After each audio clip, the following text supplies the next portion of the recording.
नमस्कार। वैदिक दृष्टि चैनल में आज हम नवम भाव में अलग अलग ग्रहों के स्थित होने के क्या परिणाम होते हैं, इस पर चर्चा करेंगे। नवम भाव में यदि सूर्य स्थित है तो जातक आध्यात्मिक होता है और संतान से भी सुख प्राप्त करता है। लेकिन यदि वह चंद्रमा या शुक्र के साथ है तो आँखों से संबंधित रोग होने की संभावना होती है और प्रशासनिक अधिकारियों से भी समस्याएं बनी रहने की संभावना रहती है। अतः जातक को अधिक सावधान रहने की आवश्यकता है। नवम भाव में चंद्रमा का स्थित होना, यहाँ पर चंद्रमा का स्थित होना शुभ परिणाम देता है। जातक धनवान, उदारचित्त, प्रेम की भावना से युक्त, पढ़ने का शौकीन और उसकी शिक्षा भी उच्च होती है। वो मानवतावादी, प्रसिद्ध, सफल, आकर्षक, लोकप्रिय और प्रारंभिक जीवन से ही ऐसे जातक को सफलता प्राप्त होती है। और जातक की पत्नी सुंदर, आज्ञाकारी पुत्र, धन संपत्ति, अच्छे कार्य, पवित्र तीर्थ यात्राएं और सौभाग्य देता है। जातक धार्मिक, दान करने वाला, शिक्षित और धर्मपरायण होता है और वो मंदिर बनाना, धर्मशालाएं बनाना, इस प्रकार का भी कार्य करता है। वह विदेशी यात्राएं और समुद्री यात्राएं करने का भी योग बनता है। यदि यहाँ स्थित चंद्रमा अग्नि या जल तत्व राशि में है तो जातक प्रकाशन के क्षेत्र में कार्य करने वाला, लेखक का कार्य करने वाला या मुद्रा से संबंधित कार्य करने वाला होता है। और यदि चंद्रमा के साथ शनि, मंगल और बुध भी स्थित है तो ये जातक को राजा या राजा तुल्य बनाते हैं। और नवम भाव में चंद्रमा और मंगल का स्थित होना धन योग बनाता है, तो जातक अत्यधिक धनी होता है, लेकिन ये माता के लिए शुभ नहीं होता। चंद्रमा के साथ शुक्र का स्थित होना नवम भाव में, तो जातक शुक्र क्योंकि कलात्मक प्लैनेट है, इसलिए जातक कवि, लेखन, संगीत आदि कार्यों में रुचि रखने वाला होता है। चंद्रमा के साथ शनि का स्थित होना जातक को विदेश यात्रा देता है और चल संपत्ति भी प्रदान करता है। नवम भाव में मंगल का स्थित होना, मंगल के स्थित होने से जातक प्रसिद्ध, धनवान और शक्ति संपन्न होता है। यदि वह उच्च स्वराशि या शुभ ग्रहों के साथ है तो सौभाग्य देता है। जातक तेजस्वी और अपनी बात को बेबाकी से कहने वाला होता है और आधुनिक दृष्टि से अगर हम उसको देखे जाए तो वो रूढ़िवादी विचारों को ख़त्म करके आधुनिक विचारों को संशोधित करके दुनिया के सामने लाने वाला होता है। और नवम भाव में यदि स्वराशि का मंगल है तो ये राजयोग भी देता है और ऐसे जातक पर प्रशासन की अनुकंपा बनी रहती है। वह प्रसिद्ध और धन संपत्ति से युक्त होता है। और लेकिन ये पिता के लिए उतना शुभ नहीं है। यदि यहाँ पर मंगल स्थित है तो पिता को थोड़ा संघर्ष करना पड़ता है अपने जीवन में। और शुक्र या शनि की राशि में यह मंगल स्थित है तो जातक दूसरी जाति के पुरुष या स्त्री से विवाह करता है। और बुध या बृहस्पति के साथ स्थित होने पर जातक शिक्षित और आध्यात्मिक जीवन जीने वाला होता है। मंगल के साथ यदि शुक्र स्थित है तो जातक विदेश में निवास करने वाला होता है। और मंगल के साथ शनि के स्थित होने से जातक की धर्म में आस्था नहीं होती है। नवम भाव में बुध का स्थित होना, बुध यहाँ पर जातक को अत्यधिक बुद्धिमान, धनवान, दार्शनिक और वैज्ञानिक, खोजकर्ता, गीत संगीत में रुचि लेने वाला और प्रसिद्ध बनाता है। जातक सौम्य स्वभाव वाला होता है, आस्तिक होता है और पिता की आज्ञा मानने वाला होता है। प्रखर वक्ता होता है क्योंकि बुध वाणी का भी कारक है। और दान वृत्ति करने वाला, यात्राओं से लाभ प्राप्त करने वाला, जातक कला प्रेमी और भाग्यशाली होता है।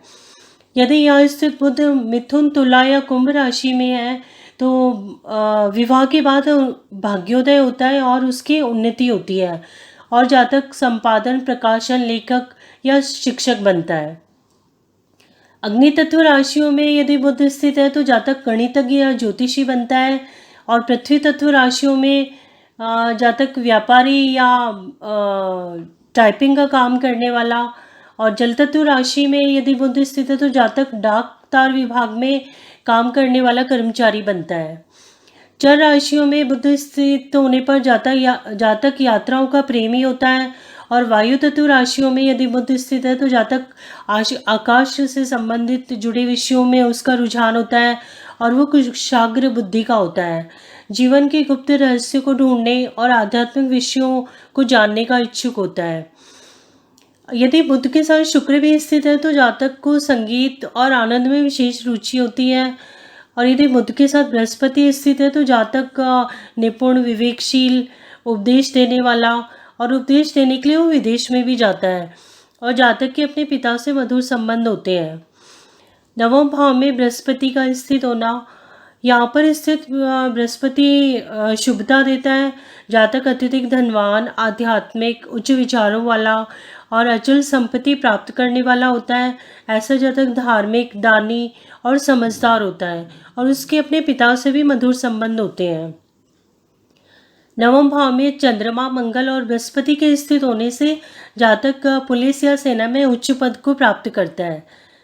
यदि नवम भाव में बृहस्पति, शुक्र और शनि स्थित है तो जातक को अपने चरित्र का विशेष ख्याल रखने की आवश्यकता होती है।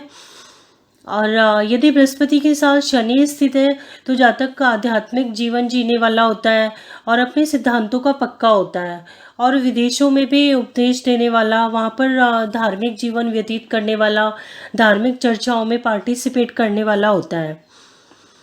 यदि नवम भाव में शुक्र स्थित है तो जातक अपने जीवन में भाग्यवान होता है और शुक्र लग्जरी का भी कारक है। तो जातक इस टाइप के धार्मिक कार्यों में रुचि लेता है जहाँ पर लग्जरियस चीज़ें होती हैं, जैसे कि एसी रूम में बैठ के प्रवचन करना या लग्जरी गाड़ी से धार्मिक संस्थानों के या धार्मिक तीर्थ स्थल की यात्रा करना। तो उसमें धर्म के साथ साथ शुक्र के गुण भी उसमें ऐड हो जाते हैं। शुक्र के साथ यदि नवम भाव में सूर्य स्थित है तो जातक की भाषा अच्छी होती है और उसका स्वास्थ्य भी अच्छा होता है। और यदि शुक्र के साथ शनि स्थित है तो जातक राजनीति में कुशल होता है, कूटनीतिज्ञ होता है, सरकारी सेवकों से उसको लाभ मिलता है। और यदि सूर्य और चंद्रमा स्थित है नवम भाव में तो जातक को विशेष सावधान रहने की आवश्यकता है। अपराधों के प्रति सचेत रहने की भी आवश्यकता होती है, क्योंकि सूर्य और चंद्रमा दोनों का यदि स्थिति नवम भाव में है तो जातक को आरोप लगना जैसे परेशानियों का सामना करना पड़ सकता है। नवम भाव में शनि का स्थित होना, नवम भाव में शनि का स्थित होना बहुत अच्छा नहीं माना गया है। जातक को माता पिता से भी दूरी का योग बनता है। और यदि शनि और सूर्य स्थित है तो पिता के साथ मतभेद की भी संभावना होती है। और यदि शनि के साथ बुध स्थित है तो जातक धनवान होता है लेकिन उसकी धार्मिक कार्यों में आस्था नहीं होती है।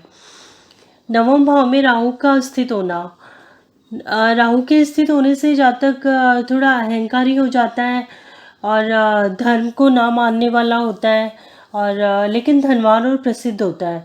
उसे पारिवारिक खुशियों में थोड़ी कमी का सामना करना पड़ता है।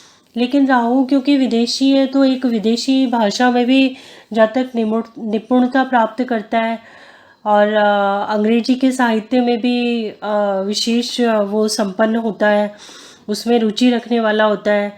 नवम भाव में केतु के स्थित होने से जातक को धन संचय करने की तरफ विशेष ध्यान देना चाहिए और माता पिता और संतान से मधुर संबंध रखने चाहिए।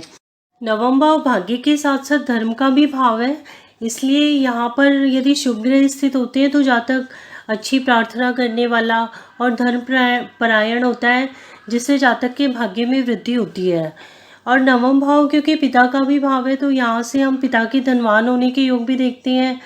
यदि नवमेश बली है और नवम भाव में शुक्र हो और बृहस्पति केंद्र में स्थित हो तो जातक का पिता धनवान होते हैं। नवमेश बृहस्पति से केंद्र में हो तो भी जातक के पिता धनवान या राजा के समान जीवन व्यतीत करने वाले होते हैं। नवमेश दशम भाव में हो और दशमेश शुभ ग्रहों के साथ हो तो जातक के पिता धनवान और प्रसिद्ध व्यक्ति होते हैं। और अच्छा भाग्य भी हम नवम भाव से ही देखते हैं कि यदि द्वितीयेश और नवमेश में राशि परिवर्तन हो तो जातक भाग्यशाली होता है। और उच्च का शुक्र नवमेश के साथ हो और शनि तृतीय भाव में हो तो भी जातक भाग्यशाली होता है। और नवमेश और बृहस्पति एक दूसरे से केंद्र में हो या फिर नवम भाव में उच्च का बुध स्थित हो तो भी जातक भाग्यशाली होता है।